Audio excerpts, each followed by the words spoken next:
Good morning, Bucknutters. Welcome to the Bucknuts Morning Five. Here on Monday, October 28th, 2019. I am Dave Biddle. Very happy to be joined by Bill Bank Greene. Ohio State continues to look like a juggernaut, Bank. I mean, it's just one week after another. They continue to exceed expectations, if that's possible. Wisconsin, they come into the Wisconsin game favored by 14. They blow the doors off the Badgers 38-7. I mean, 38-7 is extremely impressive. The thing is, it would have been a lot worse than that if not for the rain.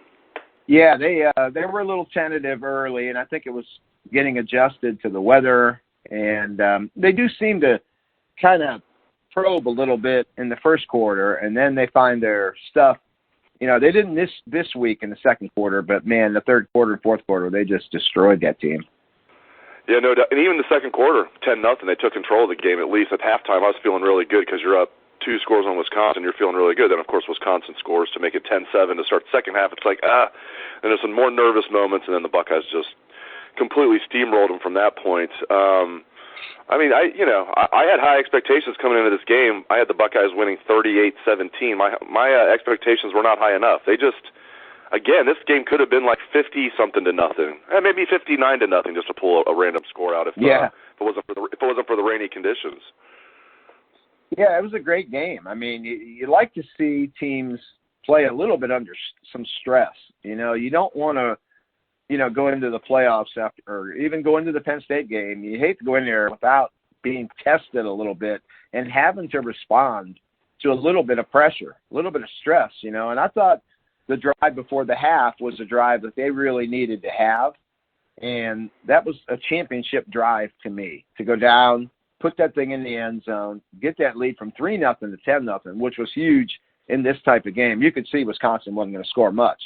But, you don't want to be in a 3-0 game getting late. So that was a huge drive. And then I really, really liked the drive after the block punt and the score, 10-7, a little bit of momentum over to the Wisconsin side, and they just drove right down the field and got that lead right back to 10. And that sort of was a signal, I think, that, we're better than you. And you scored on a miracle. We've just driven the length of the field twice in a row, made a bunch of third down plays, made a bunch of key throws, big runs. Your touchdown was really a gift. So, and that was the exclamation point to me, was the drive after the block punt. I mean, that game was over at that point. It was just a question of what the score was going to be, but there was no doubt who was going to win the game. And, these are the kind of performances you're going to have to win a title. The games against Rutgers and Maryland are fun to watch. You get a lot of yucks and, school records and all that. But the game last week, I mean, that's where you build your championship medal. That's where you cement your team as, a team that can go line up and play Clemson in a 4-quarter game where you're going to have to make plays under duress. So I thought it was, a check off another box. I want to talk about J.K. Dobbins. Entering the season, I thought he was really good, but I thought he was not elite. I have to eat my words on that. He certainly is playing elite. No better example than when he takes that Wisconsin linebacker and just stiff arms him to the ground on his way to a long run. I mean, that is as impressive as a run as you're going to see. And even Ryan Day talked about entering the year, Bank, that Dobbins needed to play better. But my gosh, is J.K. Dobbins. I don't know if proving his naysayers wrong is, because I wasn't like a naysayer. I didn't think he was elite, but I was wrong about that. He is definitely playing elite. Well, the naysayers were right. I mean, he wasn't very good last year, and his coach will tell you that. And I think if J.K. is being honest, J.K. will tell you he wasn't very good last year. So that's kind of what I wrote going into the season. Is Ohio State going to get freshman Dobbins, who was really, really good, or are they going to get sophomore Dobbins, who was really, really average? Well, they've gotten NFL early entry Dobbins this year, and that's a huge key. The people that doubted him going into this year had reason to be. His coach doubted him. So he's playing great.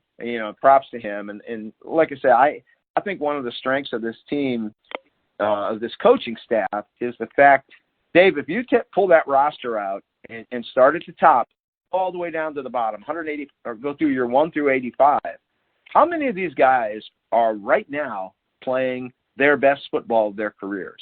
You're going to see it's the bulk of this roster. Like, who would you say right now is having an off year or underachieving? Very, very few. How many guys are having their absolute best years of their careers? And it's almost everybody. And that is probably the real strength and the real testament of what this, pretty much a new coaching staff, this is probably their greatest strength, is they have their guys. Each position group, each coach has their guys playing their best football. And that's, when you have a team that's been recruited by Urban Meyer, where talent is not a question, and then the talent is playing at their highest level, well, you're going to be hard to beat. I know you pay very close attention to the offensive line. What are you seeing from this Buckeye offensive line through 8 games? Well, as run blockers, they're just road graders. I mean, they're mashing people. Pass protection has been good, but there was some leakage the other day. And I know people seem to think that Justin held the ball too long, and there were instances of that. But 5 sacks, and there could have been 3 other sacks, but Justin's athleticism and his strength, he just ran out of sacks. But, those could have been sacks. So it's too many. That's a little leakage there, and it's good. It's good to have something to work on this week. It's good to be able to get after people a little bit. I don't think that hurts, to get people's attention, so there's no complacency. But in terms of run blocking, this O-line, they just murder people. I mean, some of these holes are unbelievable. I mean, and JK's playing great, and he deserves a lot of credit. But, my gosh, some of these holes are really, really wide. So, it's all come together for this team, and I still think the offensive line is the key to this offense. And, like I say, get that leakage cleaned up. They've got something to work on, and, I don't think it's alarming, but I think it's, I think it has Ryan Day's attention. Chase Young is in the midst of leaving a serious legacy, up to 13.5 sacks on the season. He's a half sack away from the school record. Vernon Golston set that in 2007. Tied the school record with 4 sacks against Wisconsin. It's just, I'm not going to sit here and act like I've rated every defensive player in Ohio State history, but, the question is being brought up. I'm just curious to get your take on this. Will Chase Young be mentioned as, one of the best players, if not the best player, defensive player in Ohio State history, you think, when it's all said and done? He's up there. I mean, he definitely is up there, and he's got a long way to go. I mean, you really cement your legacy at Ohio State. People still talk about the game Jack Tatum had against Purdue, and I think that was 1967 or 68. I mean, and people still talk about that, where he took a Heisman Trophy candidate in Leroy Keys and just destroyed him. Well, you don't cement your legacy, against Miami of Ohio and Indiana. Chase Young, if he dominates Penn State, dominates Michigan, goes into the playoffs and dominates there, I mean, he probably will be looked at as the greatest defensive player in Ohio State history. I mean, the stats don't lie, and this guy gets a lot of attention too. So he's not sneaking up on anyone. Everybody knows who he is. He's just a great player. If you watched NFL yesterday and you saw both Bosa's, playing great, and I think Chase has more physical ability than either of the Bosas. He's more athletic. He's taller, longer. I think he's faster in the 40 time. So he can still get a lot better. I don't think he's even close to where he's going to be. He has not physically matured yet totally. He's still just a junior, so he deserves all the accolades he's getting. I mean, and if he finishes this year the same way he's played up to this point, then he's going to go down as one of, if not the greatest defensive player in Ohio State history. It's so much fun to watch, and he's such a good kid from a great family. It's just it's so much fun to watch him play football.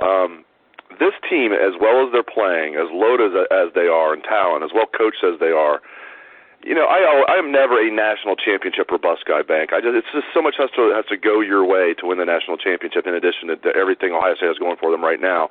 But are we in a position after 8 games 4 regular season games left than whatever ever happens in the postseason. Are we right now, in your opinion, in a situation where if they don't win the national title, we're going to look at this as a disappointing season?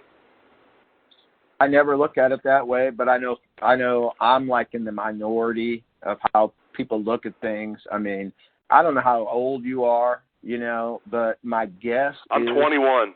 I'm 21. Yeah. My guess is you've watched a lot of football at Ohio State.